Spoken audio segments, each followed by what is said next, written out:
સુરતમાં લાલી પંજાબી નામના વ્યાજખોરની પોલીસ દ્વારા ધરપકડ કરવામાં આવી છે। આ વ્યાજખોર અનેક લોકોને વ્યાજે પૈસા આપી ઊંચી ટકાવારી માટે વ્યાજ વસૂલતો હતો।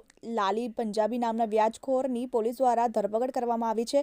આ વ્યાજખોર અનેક લોકોને વ્યાજે પૈસા આપી ઊંચી ટકાવારીમાં વ્યાજ વસૂલતો હતો। અગાઉ એક ગુનામાં આગોતરા જામીન લઈને હાજર થયો હતો। વધુ એક ગુનો નોંધાતા પોલીસે આરોપીની ધરપકડ કરી છે। પોલીસે લાલી પંજાબી ઓફિસમાંથી અનેક કોરા ચેક અને ડાયરીઓ કબજે કરી છે। સુરત શહેરના ઉધના વિસ્તારમાં નાણાં ધીરધાર લાયસન્સ ધરાવીને તેનો ગેરઉપયોગ કરી લોકોને વ્યાજે રૂપિયા આપી પઠાણી ઉઘરાણી કરનાર માથાભારે ધર્મેન્દ્ર ઉર્ફે લાલીની સુરત ઉધના પોલીસે ધરપકડ કરી છે।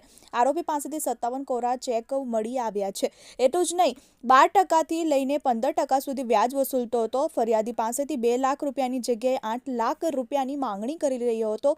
ફરિયાદીએ આરોપી પાસેથી 2 લાખ વ્યાજે લીધા હતા, જેના સામે વ્યાજખોરે 5.15 લાખ રૂપિયા અને કોરા ચેક લીધા હતા। પોલીસે આરોપીની ધરપકડ કરી વધુ તપાસ હાથ ધરી છે। ચેતનજી બુંદેલા, TV 18 ન્યૂઝ, સુરત।